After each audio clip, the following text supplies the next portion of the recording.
Hey guys, so as you know, this channel is about personal development, and a huge part of that, at least the part that I feel very excited and passionate about, has to do with Jungian psychology and shadow work. So I dropped these terms quite a lot, and lately I've been diving into the archetypes a bit more. And in the past, I made a video on shadow work. So if you didn't watch that yet, give it a chance. It's pretty old.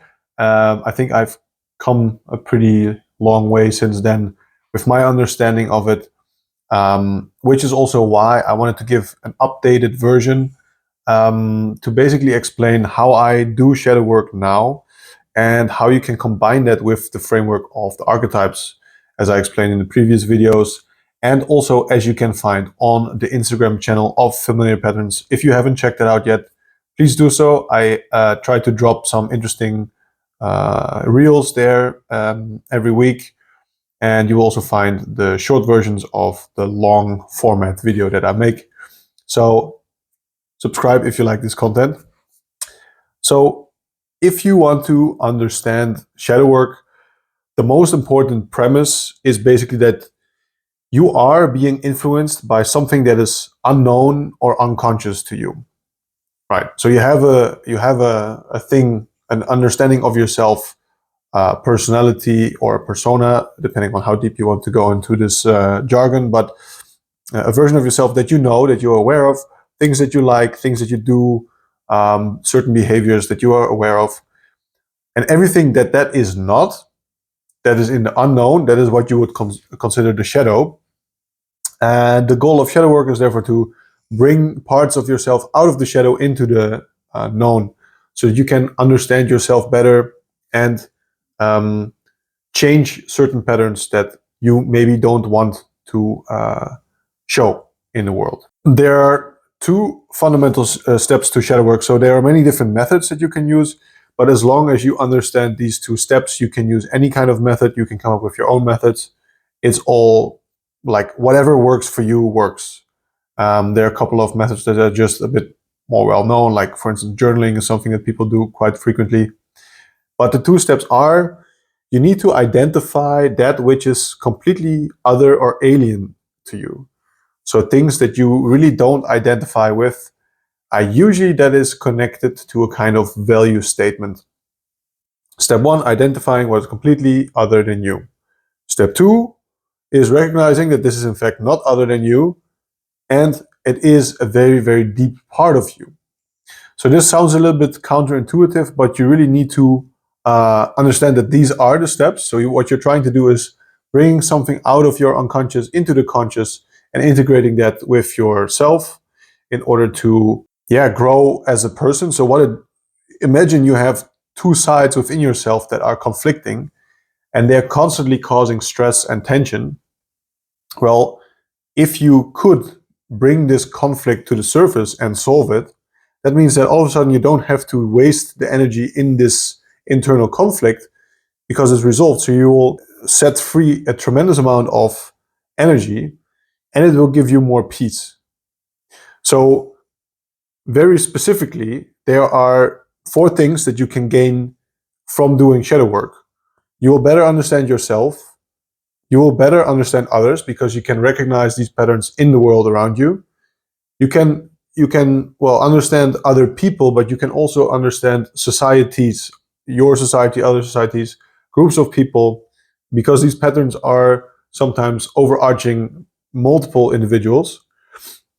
Like I said, if you stop fighting with yourself, you will set free a tremendous amount of power, so you will have more energy to actually spend on stuff that is valuable, that you want to do. And these parts that were fighting each other, they are now at your disposal to use their individual strength, which like that's like a multiplier effect that you wouldn't even imagine. And you will feel more at peace because there's not this internal stress all the time. So these 4 things are really key. If you'd like to experience that, I highly recommend you to keep on watching and implement these techniques that I will share with you, or find an alternative that follows the 2 fundamental steps as I discussed before. So let's talk about journaling. if we want to start with the first step, which is to find something that is completely other than you, there are 3 tiers of questions of depth that you can go into, and depending on which level you are, like beginner, advanced, and pro, or how ready you are to face different versions of yourself, you can or cannot like use these ones. So let's start with the first one. The first tier is the most simple one, the one that we can probably kind of easily fill. So it's like the superficial layer. It's what do you dislike or hate or find annoying about other people or about the world around you? What that will immediately do is give you a kind of sense of what you value and what you really don't like. And later we will use these things again to show that there's actually a flip side which is inside of you. But this should be pretty straightforward. So you just make a list of things that annoy you or you really dislike in the people around you or in the world around you, and try to give it a name and a short description so that you know like specifically what are you talking about. The second tier is what do you dislike about yourself? And that is already something that might be a bit more tricky to really be honest about. Certain people have it easier, they're very self-critical, and other people, they are maybe a bit more relaxed and forgiving. But everyone actually has at least 2 or 3 things that they don't like about themselves that they wish they could change. And of course it can be something superficial like, oh, I don't like my nose, I would like to have like a nose operation, or I think I should lose some weight. That's all fine because there's an underlying reason and motivation for that that can still be very interesting to dive into. So again, just make that list, give it a name, describe in a few sentences to the detail that you find appropriate what is it exactly that you dislike about yourself. And the final tier, which I find really, to me, it like hits me in a certain way because it's really something opposite from what you would expect. And that is actually look at yourself and look at the things that you really love, the things that you admire or like about yourself, the traits that you show that you think like this is really like my strengths and I'm really proud of showing these kind of behaviors. And then what you will do is you will flip those. So let's say, as an example, you might be very punctual. So you think that it is a really good thing that you are so punctual. It's one of your strengths. If you flip it around, it means that people who are late are bad. So this might be a bit of an exaggeration, but try to see that these are the 2 extremes that you can see. So I love the fact that someone is punctual means I dislike the fact that someone is not punctual, that someone is not in time. And that can have something to do with the fact that you respect other people's time and you want your own time to be respected, right? So from that point of view, you can really dive into that even deeper. But these are the 3 tiers that you can try, experiment with, make a list and write that down, that you have it very clear. What are the things that you don't like? And then we actually kind of finished the first step of the shadow work process. So we've now identified the parts of ourselves we've identified the thing that is absolutely far away from us, from who we think we are, from who we want to be. And now the second step is to show ourselves that this is actually a part of ourselves. And there's a flip side that we are just now currently letting come into our ego, but it's not necessarily who we are. So what you can do is you can either tap into mythological stories, or fairy tales, or you can use the framework that I put also on the Instagram page with the archetypes, the king, warrior, magician, and lover, where in this framework you have the mature and immature versions and their shadow versions. And you can try to find, based on the things that you've written in the first step, where do I see the patterns with any of these archetypes? Where am I currently in this pattern? And then there are some very straightforward things that you can do. So the easiest is to follow the framework that I shared on my Instagram page, or in the previous video that was about the archetypes and their shadow versions. which is that if you see that you are in the immature representation of that archetype, you need to let go of the egotistical part of this projection, and you need to try to incorporate more of a grander thinking, like how can you serve others, how can you serve the future within this mindset.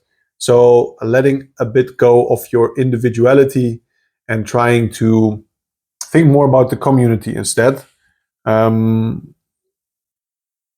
There are some internal discussions that you can have that I want to touch upon a bit later, but that's the typical tendency. If you see you're an immature, you try to move to the mature.